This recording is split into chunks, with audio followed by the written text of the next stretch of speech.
आपका नाम क्या है? शिवानी बेस्ट। मैम आपका नाम क्या है? आप भी आगे आ जाइए। नंदिनी। नंदिनी। कैसा हुआ आप दोनों का एग्जाम, कैसा हुआ? एग्ज़ाम अच्छा था। मैंने 83 अटेम्प्ट्स किए। और आपने कितने किए? 76। 76। तो ये आप लोग का फर्स्ट अटेम्प्ट था, ये सेकंड अटेम्प्ट था? नहीं, ये मेरा सेकंड अटेम्प्ट है। इसके पहले मैंने IBPS PO भी दिया है, उसका मेरा मेंस है तो 26। 26 नवंबर को एग्जाम है, हाँ करेक्ट जी, है? ठीक हाँ है। जी। तो मेरा आपका IBPS क्लर्क दिया है पहले, बस ये सेकंड था ओके एग्जाम। सेकंड है। तो मतलब आप मतलब ये है कि हाँ आप लोग प्रॉपर तरीके से बैंकिंग में बहुत अच्छी तैयारी कर रहे हो। तो मैम आपके अकॉर्डिंग ये पूछना चाहता था कि जो रीजनिंग में जो क्वेश्चन आ रहे हैं या क्वांटिटेटिव एप्टीट्यूड में क्वेश्चन आ रहे हैं या फिर इंग्लिश में क्वेश्चन आ रहे हैं, वो किस लेवल के हैं? क्वेश्चंस तो इजी टू मॉडरेट ही थे, डिफ़िकल्ट नहीं था किसी में भी। इंग्लिश काफ़ी इजी थी। रीजनिंग भी अच्छा था, मतलब कुछ डिफ़िकल्ट नहीं था, लेवल मॉडरेट था। मैम जैसे कि इंग्लिश या फिर रीजनिंग की बात करें तो कि ये टाइम टेकन हो रहे हैं या फर्स्ट शिफ्ट में एक बच्चा कह रहा था कि इसमें कैलकुलेटिव DI आई थी, ऐसा कुछ था क्या? नहीं, DI तो कोई कैलकुलेटिव नहीं था। इंग्लिश मतलब बहुत मतलब अच्छा। इजी था। मतलब ये प्रैक्टिस के ऊपर डिपेंड करता है कि आपने अच्छी से प्रैक्टिस की। वैसे सिंपल था इस वाली शिफ्ट में, जो कह सकते हैं। DI मॉडरेट भी नहीं था, काफी इजी था DI। अच्छा, फर्स्ट शिफ्ट या सेकंड शिफ्ट के कंपैरिजन में इस वाली शिफ्ट में काफी सिंपल DI लगा। तो स्टैंडर्ड डेविएशन का नाम सुना है आप लोगों ने? यस। ये क्या होता है? स्टैंडर्ड डेविएशन मतलब ये कट ऑफ डिसाइड करता है, डिफाइन करता है कि अगर आपकी फर्स्ट शिफ्ट या सेकंड शिफ्ट में DI टफ आ रही है और थर्ड शिफ्ट में DI सरल आ रही है, तो उसका स्टैंडर्ड डेविएशन जो है कट ऑफ थोड़ा सा ज़्यादा जाने की चांसेस होती हैं। करेक्ट है? Am I correct? मैं GA फैकल्टी हूँ वैसे, मुझे मैथ्स वैसे मुझे उतना हाँ इंग्लिश का सर पूछेंगे। तो रीजनिंग का आप बताना चाहोगे कि रीजनिंग का कैसा गया? रीजनिंग एक्चुअली क्या हुआ, सबसे पहले ही रीजनिंग आया शिफ्ट में तो मैं थोड़ा नर्वस हो गई, बिकॉज वो फर्स्ट टाइम था। तो मतलब वो आई डिड 29 रीजनिंग में। मैं और अच्छा कर सकती थी, बट आई गॉट नर्वस। अच्छा मैम, आपने पजल वगैरह कैसे सॉल्व किया या फिर कितना अटेम्प्ट किया रीजनिंग में? मैंने 26 अटेम्प्ट्स किए, पजल 2 सॉल्व किए, एक मैं कर नहीं पाई थी, मेरा टाइम नहीं बचा था। मुझे ना जो ये अल्फ़ाबेटिकल सीरीज थी वो थोड़ा कंफ्यूजिंग लगा इसमें, जो है puzzle मैम easy था। आप ये क्या कहना चाहोगे, जैसे कि बच्चे तो देख ही रहे हैं यहाँ पे और ये भी सोच रहे होंगे कि नर्वसनेस बहुत ज़्यादा हो रही है, जो बच्चे बहुत ज़्यादा तैयारी करके आ रहे हैं, तो ये क्या मतलब उनको आप क्या कहना चाहोगे आप? यही कि बी कॉन्फिडेंट। अगर नर्वस होगे तो जितना आता है उतना भी नहीं कर पाओगे। मैम आप क्या कहना चाहोगे? यही कहूँगी कि बी कॉन्फिडेंट, प्रैक्टिस होनी चाहिए, आपकी स्पीड देखना और एक्यूरेसी भी।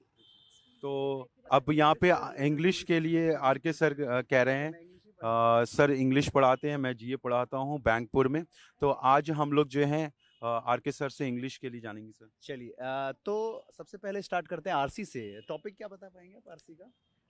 हाँ जी। हाँ, ट्रैवलिंग था। हाँ, ट्रैवलिंग से रिलेटेड। ट्रैवलिंग की।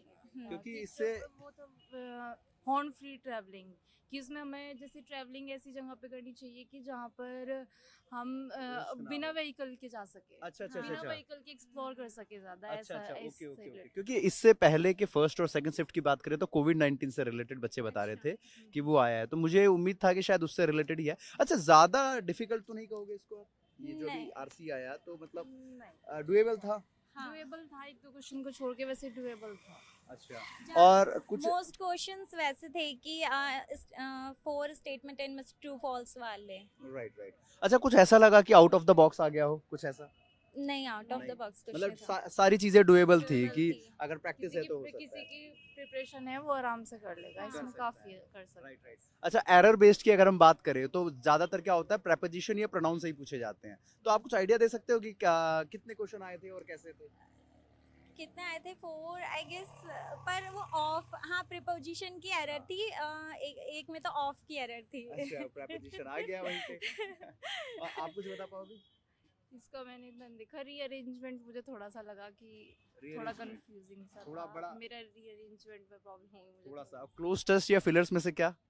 इसमें तो क्या है? नहीं है। क्लोज टेस्ट नहीं आया था। फिलर्स तो फ्रेजल वर्ब आई थी। हाँ, ब्रोक phrasal इन, verb। ब्रोक इनटू तो 4 है। कौन सा क्या रिप्लेस रिप्लेस किया है? रिप्लेस अच्छा अच्छा अच्छा, या ब्रेक इनटू यानी कहीं घुस जाना, ब्रेक इनटू। राइट चार। Right right right. Counting on हाँ, काउंटिंग काउंट ऑन का मतलब किसी पे ट्रस्ट करना, भरोसा करना।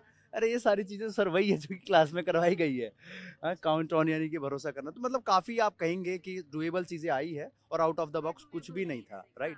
अच्छा, यहाँ पे एक लास्ट चीज और पूछना चाहूंगा कि जो नेक्स्ट जो बच्चे एग्जाम देने वाले हैं, अगले सैटरडे को भी है, संडे को भी है, तो उनके लिए आपका क्या लास्ट मैसेज होना चाहिए, पहले आप बताइए। लास्ट मैसेज, जितना आपने प्रिपेयर किया है तो आप उसी पे फोकस करो, और वही है कि डोंट गेट नर्वस क्योंकि मेरे साथ ये बात तो आई नो। जनरली क्या होता है ना कि सबको ये लगता है यार लास्ट के ना 2 क्वेश्चन बचे हैं और मेरे पास 5 मिनट है, तो चलो कर ही देते हैं तुक्का लगा करके, और वो ये भूल जाते हैं नेगेटिव मार्किंग भी है कुछ। तो ऐसे में आप क्या चाहते हैं, क्या लगता है आपको, क्या क्या करना चाहिए बच्चे को? बच्चे को मतलब देखना चाहिए, अगर मैं क्वेश्चन कर सकता हूँ तो रहो उस पे, वरना उसे छोड़ दो, आगे चलो जल्दी, क्योंकि इसमें ज्यादा चला जाता है ना, पजल में स्पेशली होता है, बच्चे इतना टाइम वेस्ट कर देते हैं और फिर उसके बाद वो होती नहीं है, फिर ईगो आती है कि नहीं मुझे तो अकॉर्डिंग टू करनी मी, है। अगर आप कॉन्फिडेंट नहीं हो तो उसको स्किप कर दो। मेरे पास इंग्लिश में 4 मिनट बचे थे पर मुझे एक क्वेश्चन नहीं आता, स्टार्टिंग तो के उसमें ही पता चल जाता है कि हम कर सकते हैं नहीं कर सकते, अगर मैं Exactly. टाइम टेकिंग है ज्यादा तो उसे स्किप करो, बाद में आ सकते हो। Right. मतलब ये है कि अगर आपको दिखता है कि हाँ आ रही है चीजें तो टाइम दो, अदरवाइज टाइम बर्न करने की कोई जरूरत नहीं है, आप दूसरे पे जाइए, जो चीज कर सकते हो जो डुएबल है उस पे टाइम देने की जरूरत है, राइट। चलिए बहुत बहुत धन्यवाद आपका। अच्छा, एक लास्ट चीज और है, हाँ। शायद आप सर छोड़ेंगे बस नहीं। 2 सर, मिनट हम आपको देंगे।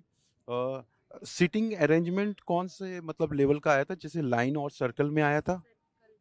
हाँ सर्कल में था, 7% का था। 7% का हाँ जी। और फ्लोर पजल आया था? सेंटर था, फ्लोर पजल आया था? फ्लोर डेजिग्नेशन आया था, फ्लोर नहीं आया था। Designation आया था। Box puzzle? बॉक्स नहीं आया था। 3 पजल थे, 3 एक- पजल एक थे। तो ये था सर्कुलर वाला था, 7% थे उसमें, और एक ये डेजिग्नेशन वाला था, और एक पैरेलल रोल्स वाला था। हाँ, Okay. 5 तो ओवरऑल आप ये कहना चाहते हो कि मतलब 83 अटेम्प्ट आपने किया और आपने 70 अटेम्प्ट किया, तो आपकी मेंस की तैयारी के लिए क्या आप सोच रहे हो? मीन्स के लिए क्योंकि मैं बता देता हूँ कि एक्चुअली क्या होता है कि ज़्यादातर बच्चे ये सोचते हैं कि पहले प्री का रिजल्ट आ जाए, करेक्ट है जो, क्योंकि हम लोग एक्सपीरियंस्ड हैं तो हम लोग ज़्यादातर बच्चों को पढ़ाते हैं, तो हम लोग ये देखते हैं कि ज़्यादातर बच्चे ये एक्सेप्ट करते हैं कि पहले हम प्री को क्वालिफाई कर लेते फिर उसके लिए मेंस की लड़ाई रखें। रिजल्ट का वेट करते हैं। तो ऐसा ये स्ट्रेटजी सही है? नहीं, बिल्कुल सही नहीं है, क्योंकि प्री के बाद आप पे बहुत कम टाइम होता है, और वो जो कम टाइम होता है उसमें भी आप बहुत ज़्यादा मतलब नर्वस हो जाते हो कि क्या पढ़ना है क्या नहीं पढ़ना है, और कुछ नहीं पढ़ पाते हो। तो आई होप आप सभी लोग समझ रहे हैं कि जो मैम है ये अपना एक्सपीरियंस ही शेयर कर रही हैं, और सबसे इम्पोर्टेंट चीज़ है कि ये क्वालिफाई भी कर रही हैं, तो ये आप सभी लोग के लिए सबक भी है, और एक स्ट्रैटेजी जो बताई जाती है आप लोगों को, ये प्रैक्टिकली बताया जा रहा है। हम लोग तो बताते ही रहते हैं, आपको ये मैम भी बता रही हैं कि भाई देखो आपके पास समय नहीं है मेंस के लिए, आपको मेंस की तैयारी करना ही पड़ेगा, शुरू से करना पड़ेगा। हम तो यही कहेंगे कि आप सभी लोग जो है बैंकपुर से भी एक बार जुड़िए और बैंकपुर पे क्लासेस देखिए, बहुत कंटेंट वाइज ही हम लोग करते हैं, और ये सारी चीज़ें जोड़ने के लिए thank you ma'am. Best wishes for mains exam. आखिरी चीज कि आपके अटेम्प्ट अच्छे हैं, और अगर आपकी एक्यूरेसी सही है तो 100% है कि आपको मेन की तैयारी में जुट जाना चाहिए अभी से ही, क्योंकि आप बहुत सिंसियर स्टूडेंट लग रहे हैं और काफ़ी चीज़ें आपने बताई अच्छे से, तो हम समझ जाते हैं, हम इतने साल से एक्सपीरियंस है पढ़ाने में, तो आपको लग जाना चाहिए मेंस की तैयारी में। और हमारी इस पूरे बैंकपुर टीम की तरफ से आपको बहुत बहुत विशेस, दिल से दुआ है आप सभी का सिलेक्शन हो जाए। Thank you very much. आपका नाम? नंदिनी। नंदिनी आपका? चलिए, थैंक यू वेरी मच।